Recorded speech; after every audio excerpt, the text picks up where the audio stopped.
guys, welcome to my YouTube channel. This is Richard Okere Jr. and it's another time where I get to share with you the tips and strategies and ideas and tools that you need in order for you to grow a successful and thriving business leveraging the internet.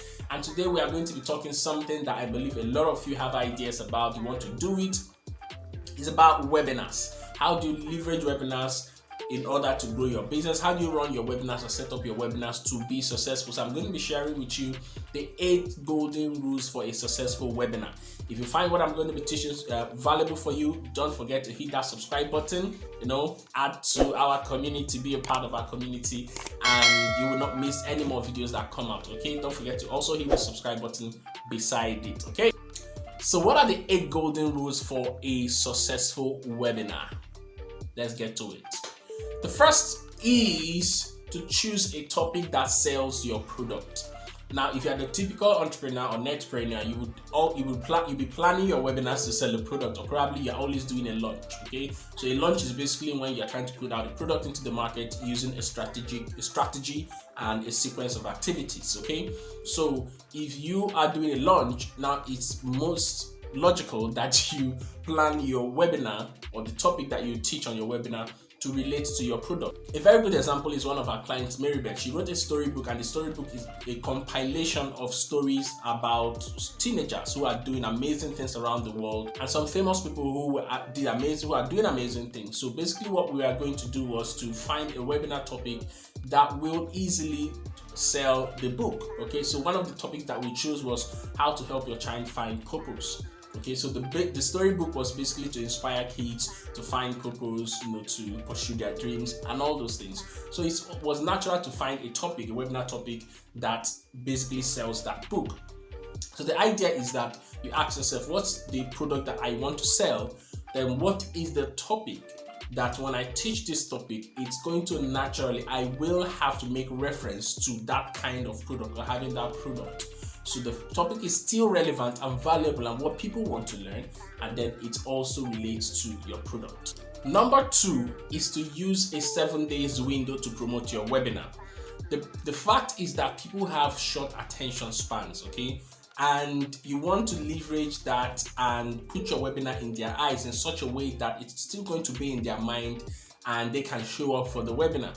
So we found that when you promote a webinar within the 7 days period, that's when you start pushing out stuff, and that's when you start creating your content, your ads, your social media posts, your emails. Everything stays in their mind leading up to the webinar. So you can decide to do within those 7 days posts every day or emails every day or reminders every day that put it in people's mind that you are promoting your webinar. So you don't want to be doing that 1 month ahead or 3 weeks ahead and you're saying the same thing and it gets boring. Okay, so basically plan your webinar within 7 days. Start pushing out within 7 days to the webinar and let it be in the people's mind in that time. Number 3, a lot of people miss this. Send a reminder 5 minutes to the start of your webinar. So people do 10 minutes, but really, look, I have noticed that people can be busy.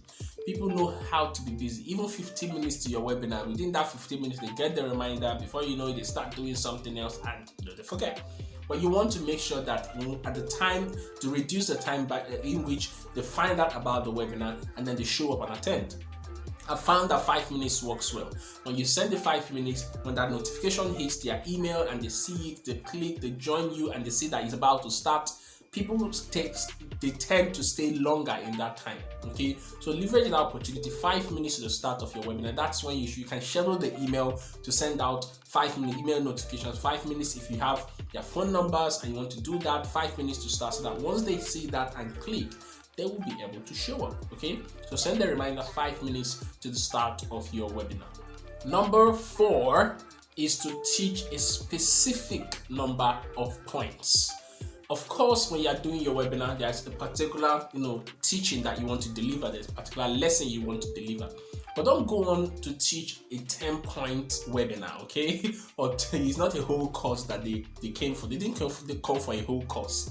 So you want to I really recommend that you plan everything you want to teach within 3 points. Put all your thoughts in 3 points, especially because you want to make it memorable. You want people to easily remember what you have taught. So that's why 3 points is very important.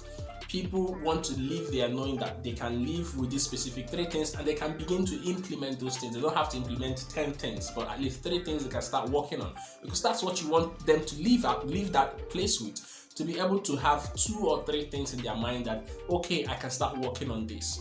So plan all your teaching, all your lesson in teaching 3 points, around 3 specific points. Number 5 is to use stories and examples. Stories are beautiful. I was at a webinar last week and it was so boring because she was going on and on and on and teaching facts, talking statistics, talking this, and it was boring. I felt like, are people really connecting with her? Because she wasn't telling stories.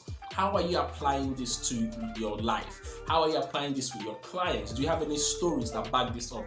What are your experiences with this? People want to hear that, using examples and stories, okay? So when I was at that webinar, it was very boring for me because when I tuned in and she wasn't telling stories, I kept on asking myself, okay, how is she experiencing this thing? Is it really working? It felt like, and stories make you different from what people will find on Google. Because in some way, somehow, people will find what you're teaching on Google, somehow. But if you put your personal experiences, that your stories, your examples to it, people will connect with you the more. That is where they will find your uniqueness, because you are telling those practical stories and examples that they can relate to it. So use stories and examples, they are powerful. Number 5 is to keep it within 45 minutes. Remember, they didn't come for a whole course, okay? They came on a conference, okay? They basically came for a webinar. And people have a lot of things they are doing. Attention span is short these days. Keep your webinar within 45 minutes. There are people who do webinars and they use the first 20 minutes to do introduction and to talk about themselves, talk about their beautiful life and all those, to tell their story. Really, people came there to learn. Okay, so you want to keep your webinar within 45 minutes. I always recommend that you use 5 minutes to introduce yourself, use 25 minutes to do the teaching and deliver value, use 10 minutes to sell your product, and use 5 minutes to take questions. This way, you will be able to keep things short, you will deliver your value, and people can also leave in time and go and do any other thing that they want to do. This is important, especially if you are building a fresh audience, okay? If you are building a fresh audience, you want to keep things short. If over time they get to connect with you and know you, you can begin to increase your time. But if this is a fresh audience, you want to keep this short and deliver immediately. Number 7, this is important, guys. Have you subscribed? Have you subscribed to this channel so far? I hope it's valuable. If you're watching to this point, I think you're enjoying it. So please hit that subscribe button so that you don't miss any more of my videos. Number 7 is to do a test run. A lot of people miss this. And what you find is that during the webinar, the sound is not good, the internet quality is not good, the video is not good. Something is going wrong. A link they are supposed to post is not there. Basically all those things. So make sure you do a test run, okay? Do a simulation of the whole thing and ask yourself, what do I need to put in place? Is the audio working right? Is the video working right? Okay, the link I'm supposed to post, do I have that link ready? All those things, okay? Do a test run before the event day. Use the day before to do your test run. Even on the event day, the webinar day, you can do like 2 hours of the webinar.